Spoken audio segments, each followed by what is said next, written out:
At our wedding, Ethan's mahjong buddy had texted him right in the middle of the reception. They'd finished eating and were going to play all night. It's your wedding night, so prepare for a bloodbath in mahjong. What's the big deal? You've been sleeping together for years. Missing one night won't kill you. He replied with a sticker of a kitten shaking its head. I thought nothing of it. Until after the ceremony, when he suddenly looked tense. Babe, I was just called back to the lab. Some emergency work, he said softly. You must be exhausted today. Go to bed first. I'll be home as soon as I finish. We had gotten married before even registering our marriage license. And in that moment, I realized there was no point in getting it anymore. That year Dr. Ethan Grant, had completed his PhD, and after 10 years together, we finally married. The reception was supposed to be our happiest night.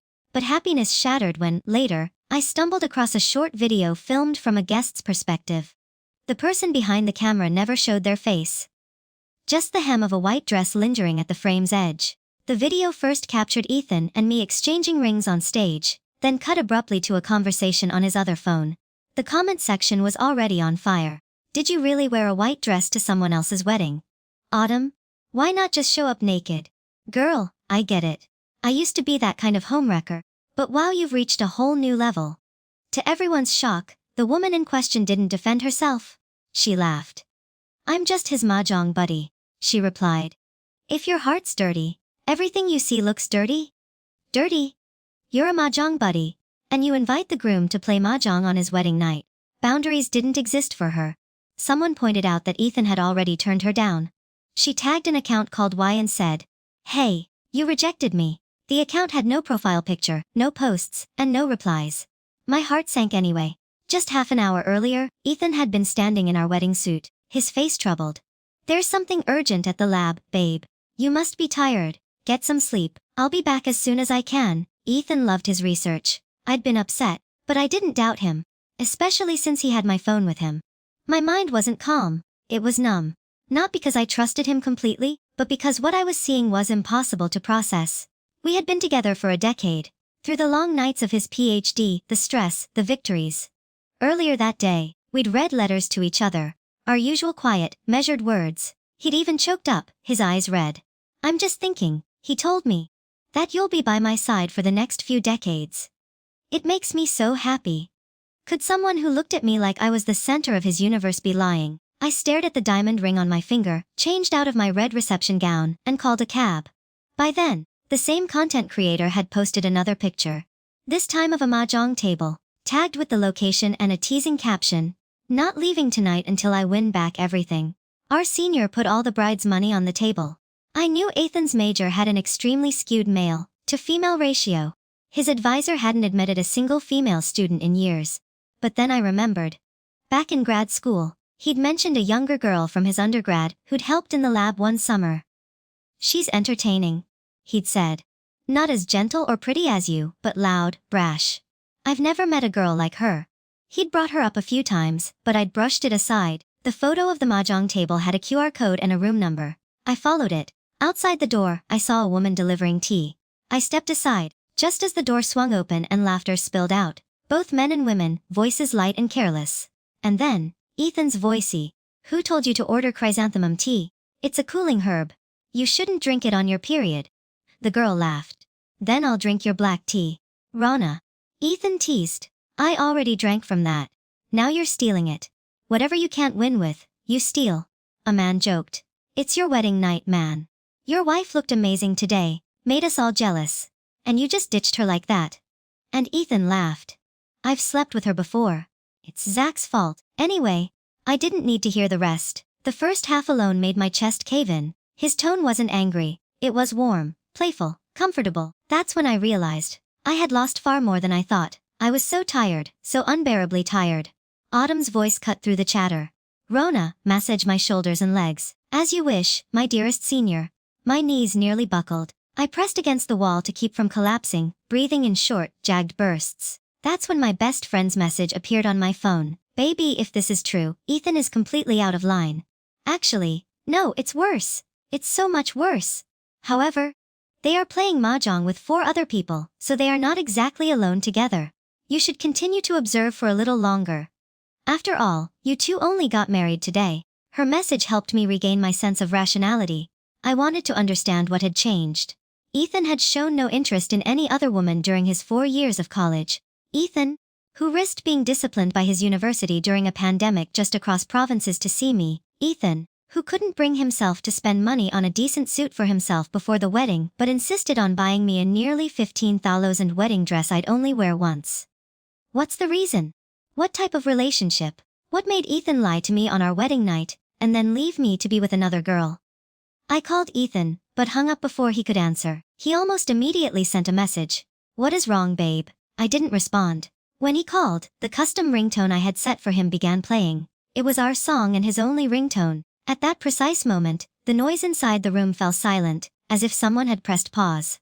That's when I finally collected myself, walked to the door, and asked with a smile, "So this is the overtime you were speaking of?" In the 10 years we'd been together, Ethan had always been the calm and logical one, but today he lost control twice. He abruptly stood up, his chair screeching against the floor. As he rushed over to me, panic remained in his eyes. "Please do not misunderstand, babe. I am not misunderstanding," I said it flatly. "You're playing mahjong, right? There is nothing shameful about that. So, why the panic?" Ethan replied cautiously. "But today is our wedding day." I wiped the smile off my face and looked at him without expression. "Oh, you are aware that Ethan's labmate intervened to try to defuse the situation. Please don't be angry, Zoe. It's Rona. She is currently in a difficult situation, as she is still looking for work. I became extremely stressed after graduation. We were worried she'd do something rash, so we just wanted to help her relax with some mahjong." I turned to Rona. "You do not have family, friends, or girlfriends to keep you company. It had to be Ethan." Before Rona could respond, Ethan gently squeezed my palm and said that Rona's thesis was in the same area as mine. I'm better prepared to talk to her through it. "Babe, you understand how difficult graduation season is at our school. You wouldn't want to see something bad happen to someone."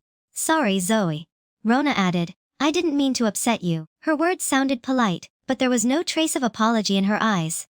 If anything, she appeared slightly smug. I took a deep breath before pulling up a chair and sitting down. "Great, I have nothing to do either. I will join you."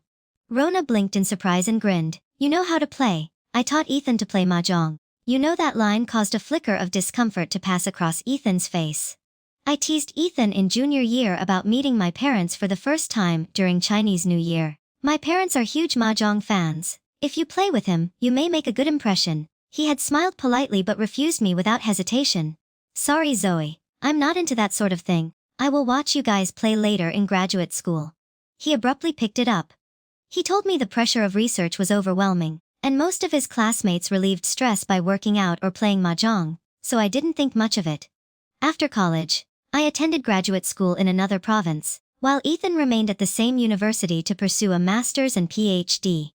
Even though we were in a long-distance relationship, I never checked in on him or kept track of his whereabouts. But it wasn't until this moment that I realized how long and steady our relationship had been. The one in which I gave him space and respected his boundaries had already begun to crumble. Storms were brewing beneath the calm surface, but I never saw them. Ethan lit a cigarette and took a deep drag. As he exhaled smoke, I frowned and coughed softly. He snapped out of it, as if waking from a dream. "Do not smoke. Zoe does not like the smell," he said quickly, "and we are trying to conceive." Remember, he stubbed it out, then opened the window and apologized. While waving the smoke away, I shook my head and walked straight to the mahjong table. I sat directly to Ethan's left, with Rona to his right. Ethan kept looking at my expression, attempting to read me. The air in the room felt strange, unnaturally calm on the surface but tense beneath it. He did not expect me to take the game seriously, but I did. Rona tossed out the 9-dot tile and casually stated, "You two just got married. Why the rush to have a child?" She then turned to Ethan and explained that Zoe had already developed PCOS as a result of her high stress levels in graduate school. The doctor said the sooner she tries, the better. She was not wrong. My period had been delayed by 3 months during my second year of graduate school, and I'd gained 10 pounds in that time. I was terrified, thinking that we hadn't been careful the last time we saw each other. I nervously scheduled an appointment and texted Ethan, hoping he could accompany me to the hospital, but he was preparing for a major competition at the time. He called me on video chat, apologizing but firm. "I'm very sorry, Zoe. Our advisor will not let me leave right now. I promise to come as soon as the competition ends." "Okay." I was so scared and upset that I considered ending our relationship. Fortunately, the test results showed it was a false alarm, and he kept his word.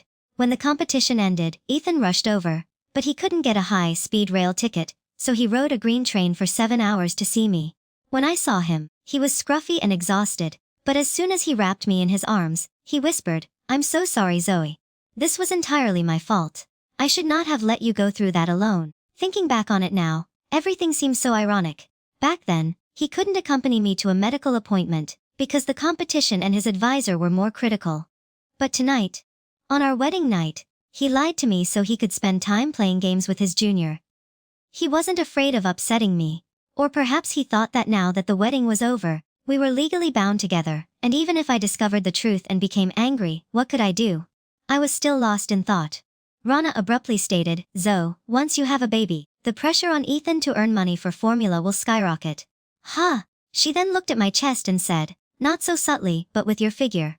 "I'm confident you'll do well." My face immediately dropped. I snapped, "Coldly examine your mouth. Do not make crude jokes about your sister-in-law." Rona pouted, "I was being nice. That is how I usually am. Just a jokester with no sense of boundaries. Do not take it personally, Zoe." I gave out a soft laugh. "Oh, I understand. If you had boundaries, Ethan and I would not be in a mahjong parlor on our wedding night rather than the bridal suite." Okay, let's continue playing." Ethan spoke as he discarded a tile. Then he leaned towards me and whispered, "Babe, whatever punishment you want to give me later, I'll take it. But Rana has been out of it lately. She's been under a great deal of pressure. I know I messed up, but the situation was unique and urgent. Could you give the girl a break just for tonight?" I turned to him and asked, "Is her stress something I caused? Why should I be the one swallowing my rage to make room for her?" Rona joined in. "Hello, what are you two whispering about? You are not peeking at each other's tiles, are you?" Then she tilted her head, her eyes gleaming with mischief. "Ethan, you just threw one. Does that mean you don't want that tile either? Please give it to me." Ethan chuckled. "Which one? I am not going to be easy on you." She grinned and said it. Then she cupped her hands in front of her chest, forming 2 circles to mimic the tile shape, and Ethan looked back. His Adam's apple shifted slightly as he disposed of the 2 tiles. "Yes, I won." Rona squealed, slapping her thigh face up on the table and nearly leaning against Ethan. In delight, she patted his arm, paying up to the senior. It's difficult to describe how I felt at the time, but I knew one thing for sure: if I didn't do something right, I'd waste over 20 years of my life. "That is enough," I said, suddenly getting to my feet. I pushed all of the mahjong tiles across the table with such force that Rona's teacup, which was sitting near the edge, tipped and spilled all over her arm. "Oh," she cried, clutching the arm where the hot tea had scalded her. Large tears streamed down her cheeks as she looked at me, hurt and aggrieved. "Zoe, what did I ever do to you if I upset you by hanging out with Ethan? You could have said so. Why sit down to play and then freak out like this? Are you okay?" Rana. Ethan rushed to examine her arm, holding it with concern. Then, before I could speak, he turned on me, shouting at Zoe. That was far out of line. This entire night was spent helping Rana de-stress. You aren't even close to her. Nobody invited you. You forced your way into this game, and now you're flipping the tables. I apologized to her for allowing her to win. A vein at his temple was pulsing. I now laughed bitterly. "Sure, here is your apology." Then, with all my strength, I slapped him hard across the face. "You okay, Ethan?" one of his friends gasped. Ethan stood still, stunned, his cheek gradually turning red from the shape of my hand. He looked at me in disbelief, and before the shock wore off, I grabbed Rona's sundress strap and smacked her as well. "Zoe, calm down," she screamed. "What are you doing now? You cannot simply hit people." Ethan's 2 male lab mates jumped up, one rushing to comfort Rona while the other glared at me. "What is wrong with you?" One person said. "You're going to hit people over a harmless game on your wedding night." "Oh, you think it is harmless? I caught you calling the groom out on his wedding night to play mahjong with your chest to signal which tile you want. To a married man. And you're still acting like the victim here." I was shaking all over. I remembered the videos I saw earlier in the cab. Rona's TikTok posts, her smug smile, and the way she angled the camera, just right to show off that white dress at my wedding, swept my gaze across the 4 of them. Ethan, Rona, and his 2 sycophantic friends, the simps. One manipulative flirt, one man who pretends not to know better. You 4 can stop using the excuse of being mahjong buddies.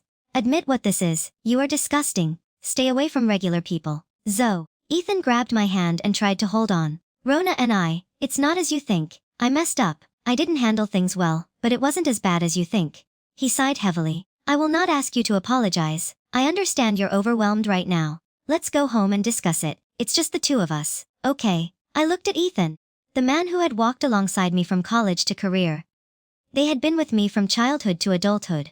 He had eventually rotted from the inside out, and I had been too blind to notice. Perhaps I was romanticizing the past, projecting nostalgia onto him. I kept ignoring all of the minor signs that something was wrong until it exploded today. Ethan did. Do you forget? I asked, cold next month. On the 7th, we celebrate our anniversary. He froze, his expression gradually changing to panic.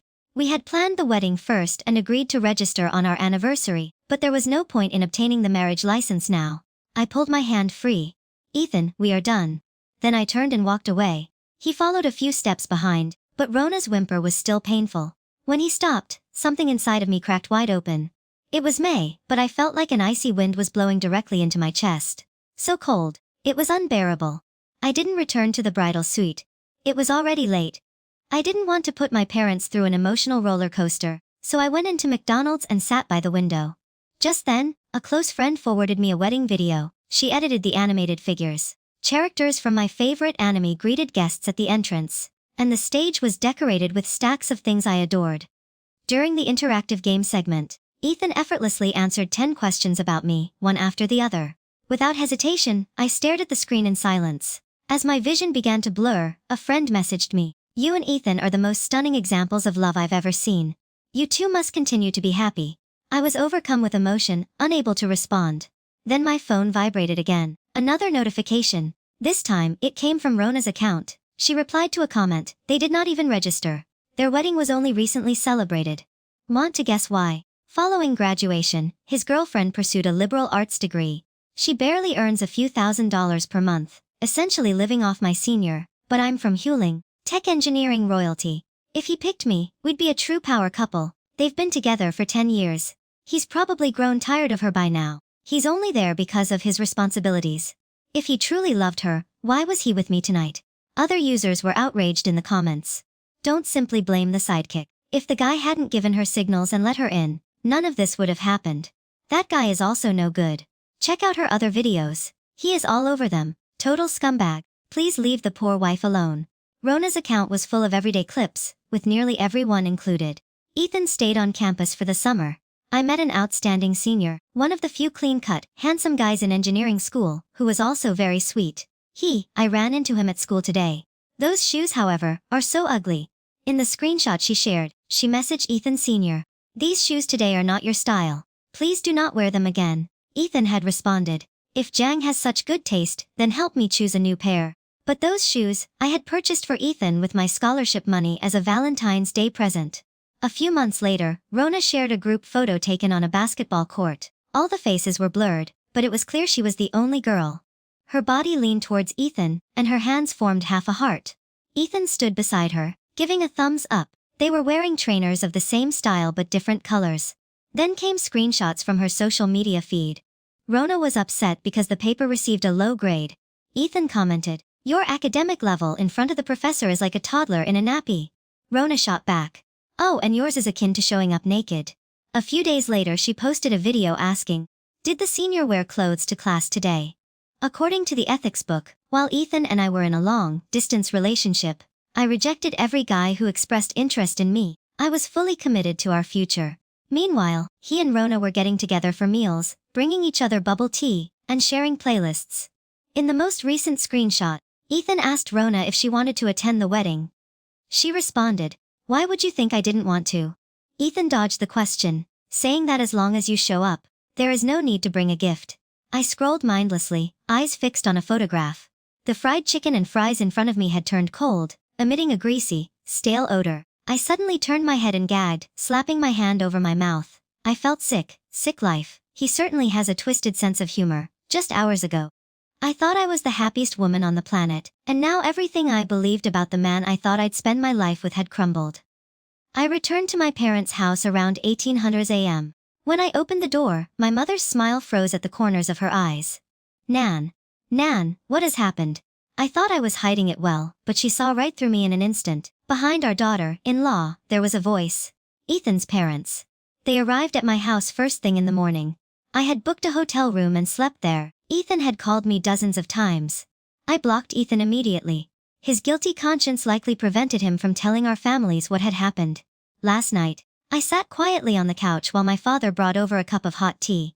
Ethan's mother smiled warmly at me and said, "Zoe, I know you're a top graduate student, but let's be honest, in liberal arts will not get you very far. We don't expect you to earn much once you have registered your marriage.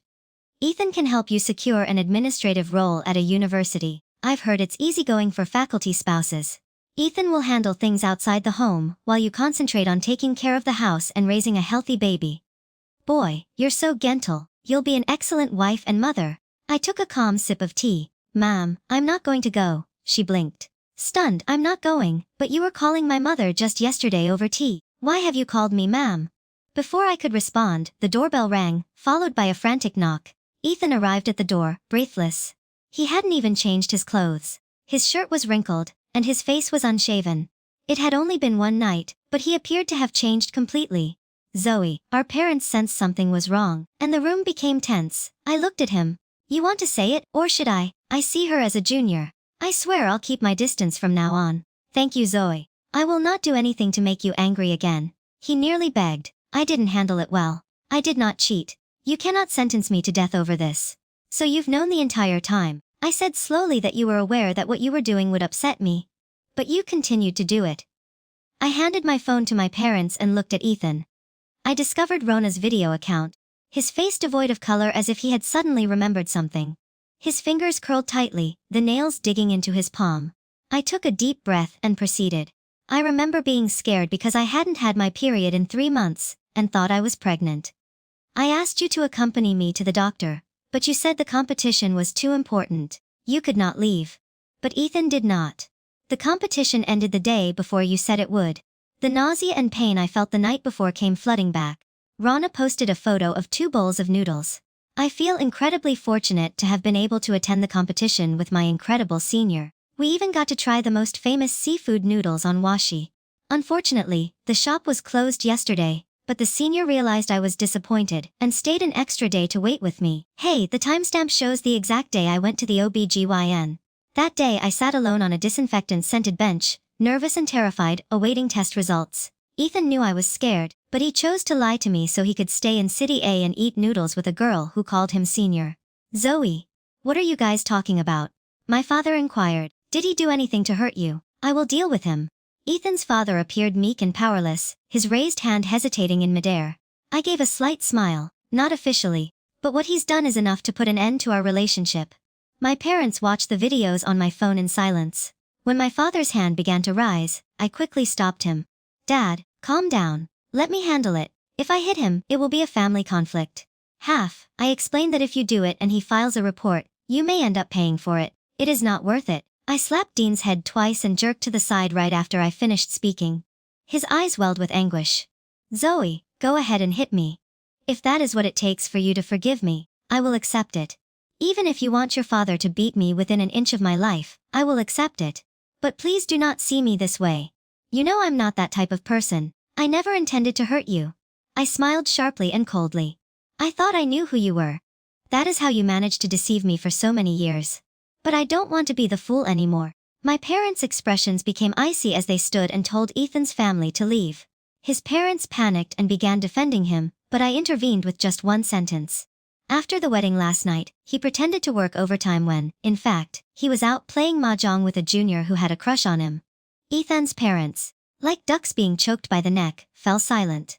Anyone with a normal sense of right and wrong would find that single act sufficient to determine who is at fault. However, because it was their son, they continued to plead for him. Ethan got a little confused. His mother said, "You two just got married yesterday. All of your friends and family came. It would be a shame to fall apart right now. Couldn't you give him another chance?" I smiled. No. I wasn't going to wait until things were completely irreversible before I regretted everything. That afternoon, my parents accompanied me to the hospital. When I received the test results, I breathed a long sigh of relief. I was both unfortunate and fortunate. Fortunately, I hadn't yet been bound by a marriage license, and no new life had begun to grow within me. I walked out of the hospital before it was too late and opened Rona's account. Zens were frantic. "Come on." The algorithm pushed this to the bride, who married on the 1st May at the hotel named. "Your husband is flirting with his junior." I replied below the comments. Thanks, I noticed it right away, and comments flooded in. Good on you, girl. That kind of garbage is not worth mourning. Everyone took screenshots of everything. The homewrecker began to delete videos. Ethan had warned her. Rona's videos quickly disappeared, and her account was eventually made private. But neither of them knew that while I was crying last night, I was also screen recording everything. She later changed the bio on her profile. I have depression. If anything happens to me as a result of this bullying, you are all murderers. Ethan appeared again downstairs in my building. Zoe yells at me and hits me. Do what you want. But Rona is still young. She doesn't know any better. Those individuals online are out of control. They found all of her personal information. Some even spread lies. You struck her last night. She has already paid the price. She does not deserve this. Can you clear her name online? I honestly believed I had misheard. The sheer absurdity of it was almost comical. I had thought I could be calm by now, but hearing this made my chest ache. I looked him in the eye and asked him word for word. She did not post the videos herself. She did not take those photographs. She did not write those captions or say those flirtatious remarks. Now that someone has called her out on her twisted behavior, she can't handle the backlash, and I'm the one she hurt. I am supposed to defend her, but you used to be so lovely. He started. I was kind. I stated, but I'm not a saint. You said she's young and doesn't know better. But how about you? Don't you know better? How could she have continued that solo performance if you hadn't enabled, encouraged, and crossed the queue? Ethan, you have been the real culprit all along. When my parents found out Ethan had returned, they were furious and cursed him. To make me feel better, they treated me to a fancy meal. We walked for a long time along the riverbank. Later that night, I announced the end of my relationship with Ethan on social media. Our friends and family, who had just attended our wedding, were stunned. Ethan's parents called again. Both were respectable families. His mother begged, "How could you divorce the day after the wedding? The entire neighborhood will talk. Zoe, your uncle and aunt have always treated you well. Can't you consider us as well?" she added. "How about this? Allow Ethan to take you shopping for some gold or designer handbags. We'll even include your name on the deed to the new flat. Will that help?" I responded. This relationship did not end because of anything I did wrong. Why should I be ashamed? Your son was the one who disgraced your family. If you're so concerned about appearances, ask him why. When he did those things, he didn't consider the consequences for you. My father grabbed the phone and hung up. He then blocked the number. My mother muttered quietly. They do have a point though. YouTube recently got married. If people learn about all of this, it will make it difficult for you to find someone in the future. So when I said that, my father looked at both of us seriously and said, "Why should we be concerned about the reputation of a man who was never worthy of being a member of our family from the moment you were born? Your mother and I never scolded you harshly, but while we were not watching, another man caused you so much pain. All I wanted was for my daughter to stop suffering. I didn't care about saving face." My eyes stung, and I quickly turned my head away, allowing the river breeze to sweep away the tears that had not yet fallen. Suddenly, I felt pressure on both sides of my body. Dad hooked his arm through mine, while Mom wrapped hers around my shoulders from the other side. They said in unison, "Zoo, whatever you decide, we will support you as long as you are happy." When the holiday ended, I resigned from the company. Ethan had still not given up. It appeared that he had finally gained some clarity. He stopped pleading on Rona's behalf, and tried every tactic he could think of to win me back. He'd already reported to the university where he was hired. It was across the city from where I lived, on both the north and south ends. Every morning, he came to my building and brought me breakfast. As I left for my nighttime morning run, he crossed the city again to return. If I declined to see him, he sat downstairs and waited. He did this for more than half a month.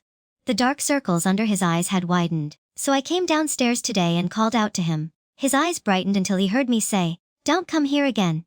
Ethan stammers, "Zoe, I missed out on a lot of time with you because of our long-distance relationship. Let me make it up to you by doubling it." "Okay." I shook my head, but I didn't need it anymore. Dad, standing just behind me, snorted harshly and laughed coldly. "Why didn't you do all this sooner?" "Huh, sweetheart," Ethan started. "Please don't call her that," your little punk father snapped. I held Dad back and told him to go home first so I could speak with Ethan alone. He went upstairs, clearly upset, and before long, I noticed the upstairs light turn on.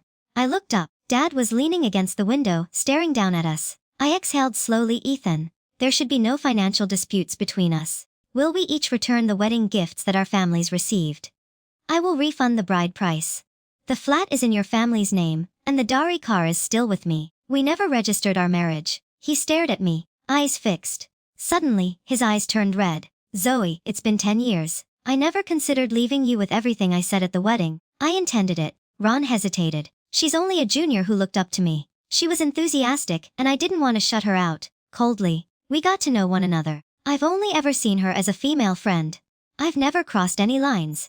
I don't even like her that way, right? Why would he marry me if he genuinely liked Rona? But that's a classic move, the first step after success. Dump your long-term girlfriend and pursue someone younger. He'd earned a PhD and landed a university job. So leaving the woman who'd been by his side through everything for a bright, fresh junior wasn't unusual. But it wasn't the case. He did not want to leave me. He wanted both. The warmth of a girlfriend of 10 years and the thrill of being adored by someone new every day. He grew accustomed to my steady love. But a young student's passion and admiration sparked something more profound in him. And as long as he didn't cross a hard line, didn't confess, didn't kiss, and didn't sleep with her, he convinced himself it wasn't wrong and that everything could be excused. But, Ethan, were you thinking that? As long as you didn't say sweet nothings or do anything physically intimate, every little moment you gave her, every opportunity you gave her to enter your life, could be dismissed as meaningless. You are not clueless. You took a gamble. You pretended not to know because you hoped I wouldn't leave. You assumed that after 10 years of being so deeply involved, I would never be able to go. But look, I just did it, and it wasn't all that difficult. I thought I had made myself clear enough and turned to go upstairs, but Ethan grabbed my wrist and wouldn't let go. We haven't been together since graduate school began, he choked out. I was just lonely. I acknowledge that I made a mistake. Seriously, deeply messed up. But I've already told the school to assign you to an administrative position. I'll focus on obtaining research grants and publishing papers so we can spend every day together. You can keep an eye on me. Please supervise me. Okay, his voice crackled. He was nearly in tears, as if losing me hurt him so much. Please do not give up on me, Ethan begged. I will never speak with Rona again. Please give me one last chance. But what I was thinking was that if it hurt him to lose me, he would never have done all those things that put me at risk in the first place. I shake my head. You still think this is only about Rona? What happens when that passionate little junior leaves? Then you'll meet a graceful and intellectual colleague, followed by a bright-eyed, playful student. Once your heart begins to waver, you are no longer someone I can rely on. The boy who once only cared about me. He died a long time ago in my memories, Ethan, and I did not attend the same school as you. I participated in a university with a stronger liberal arts program, which should have indicated to you that I never intended to cling to the safe harbor you built. We both enjoy children, and for health reasons, I wanted to have one early. The stress of exam preparation was too much for me, so I decided to start working right after graduation. I loved you back then, so I was willing to make some concessions for our family, but now that this is over, it's time I truly pursued my path. The evening breeze was chilly. I refused the jacket. Ethan attempted to drape over my shoulders, but I firmly pulled my hand away from him. He was left standing alone, a solitary figure. Soon after, someone forwarded me Ethan's most recent post on his Moments feed, just a fight. Zoe is just emotional. I appreciate your concern. I'll make things right. He refused to give up, but I no longer cared to respond. After quitting my job, I concentrated entirely on preparing for my doctoral applications. A few nights after 4 months had passed, I received a call from an unknown number. Hello Zoe. I am Ethan's friend. He drank excessively and kept calling your name. Can you come and pick him up? Just before I hung up, I heard Ethan's slurred voice calling out my name through the chaos. Then Rona's voice was soft and pleading. Ethan, she does not want you anymore. Can't you turn around to look at me? I have always liked you. I don't want you to leave. He yelled, not long after Rona messaged me privately. Don't keep giving him false hope. You're breaking up with him anyway. Allow him to move on. I responded that it depends on your ability before worrying about others. Make sure you're going to graduate. That struck a nerve. She abruptly changed the subject. Zoe, didn't Ethan help you get a vaccine slot 2 years ago during the shortage? Before I could respond, she sent me a screenshot of a conversation. She expressed gratitude for helping me obtain the COVID-19 vaccine. Ethan, I love you. We even breathe in sync. Vaccine appointments were nearly impossible to come by back then. I'd gotten a tip about a small program that occasionally had slots open. So I asked Ethan to help me try. But when the portal opened, the slots disappeared in seconds. He said he tried but failed in Rona's screenshot. She had written, you forgot about your girlfriend's appointment because you were helping me, correct? Will she be mad? Ethan responded. Didn't they say that the vaccine only works before you become infected? She already has it. It will make little difference. You have never dated anyone. I'll be relieved once you've received your shot. Rona replied. I would like to date. Depends on the guy's willingness. Smugness oozed from every word. See, she wrote. You only beat me because he arrived earlier. Ethan is uninterested in your physical appearance. He doesn't care how you feel. He stopped loving you long ago. He just got used to you once. He knows you'll be dumped anyway. You should leave now before being kicked out. I sat there for quite a while, stunned.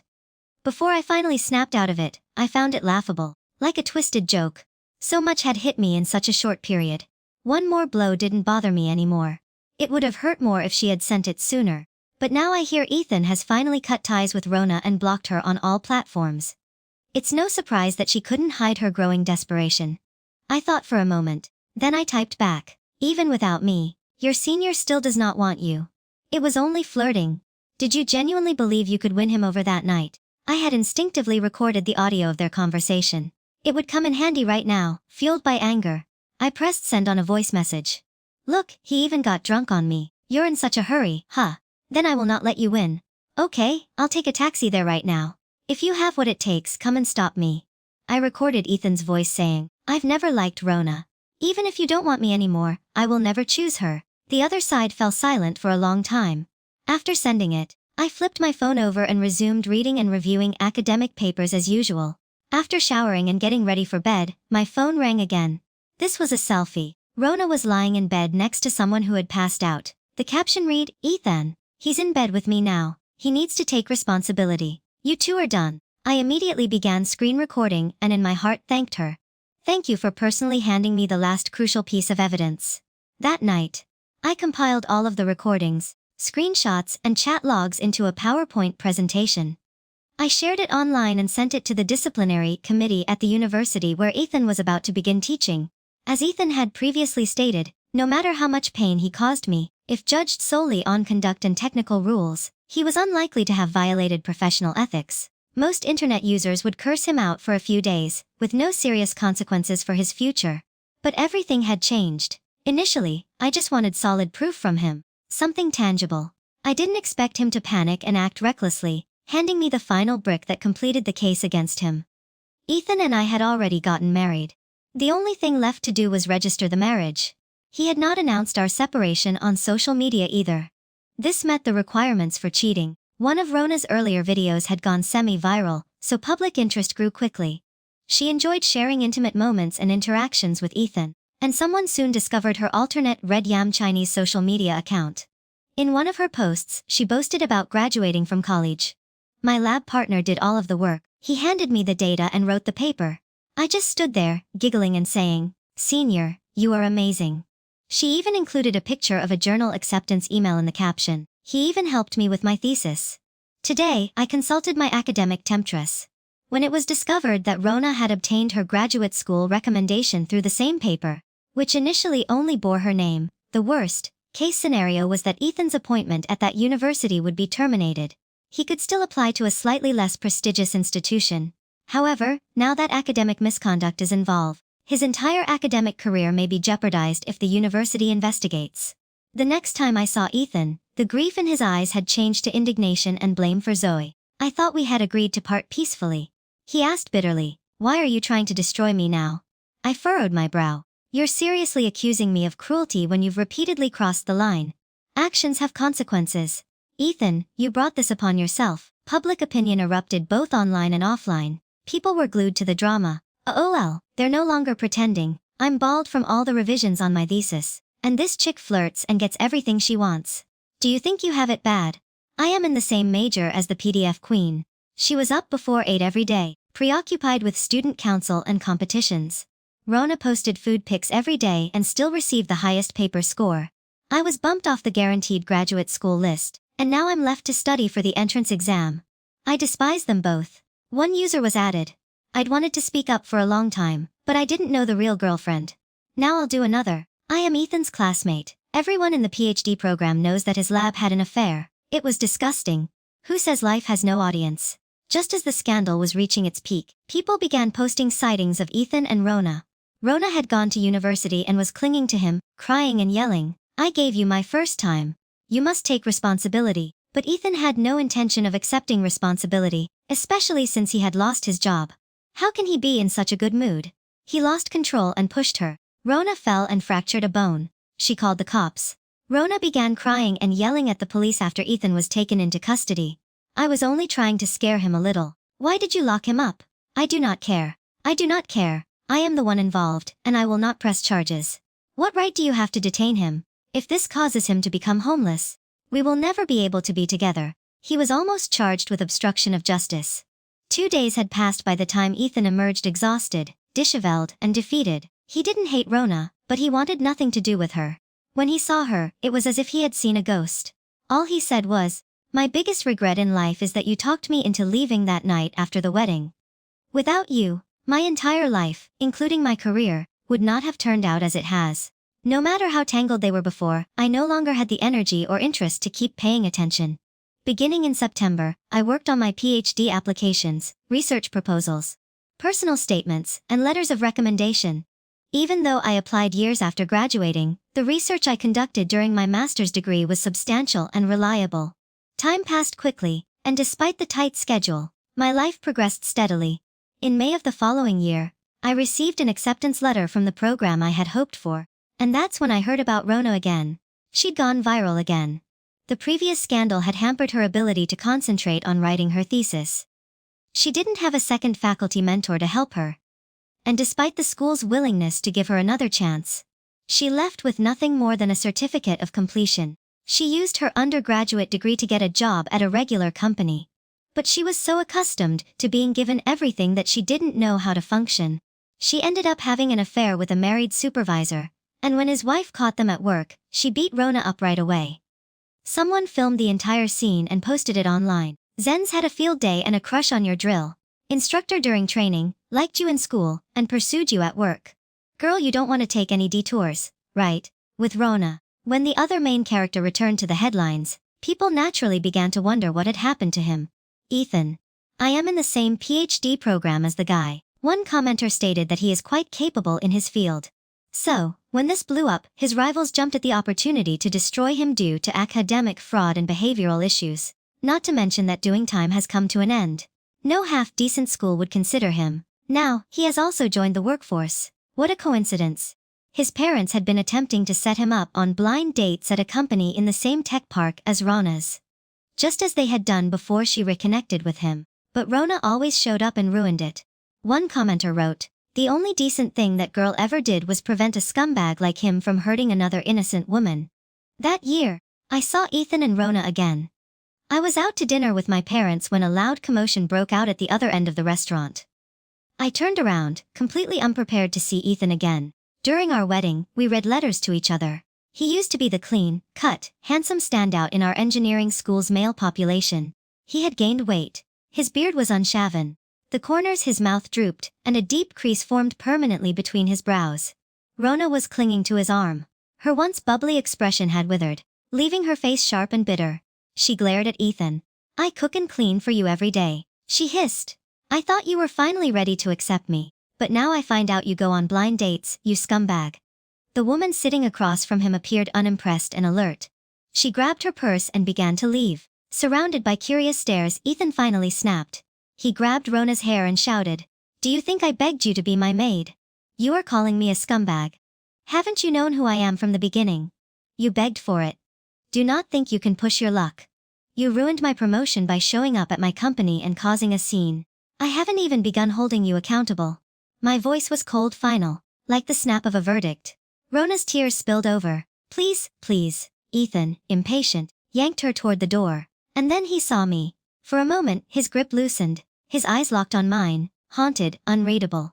But in the next heartbeat, his gaze dropped, and he dragged her forward again. "Let go of me! Don't touch me!" Rona screamed, desperation twisting her voice. Her hand darted to the nearest table. A flash of silver, the steak knife gleamed, then swung wildly. Gasps erupted around the restaurant. Ethan staggered back, clutching his face. Dark, hot blood streamed through his fingers. Rona's expression drained of all color. Her trembling hand released the knife and it clattered to the floor. Then she collapsed, hollow-eyed, into a heap. The place was chaos, shouts, footsteps, someone calling for help. but I simply turned and walked away. On the ride home from my mother's, the memories came. 10 years, 10 long years, compressed into fragments. He hadn't crossed the line back then, but I had been resolute. I walked away before the poison could seep any deeper. The scenery blurred past my window. My lips curved into a faint smile. Some relationships are like fine wine. Time makes them richer, deeper. Others, time only exposes the cracks and shows you they were never strong at all.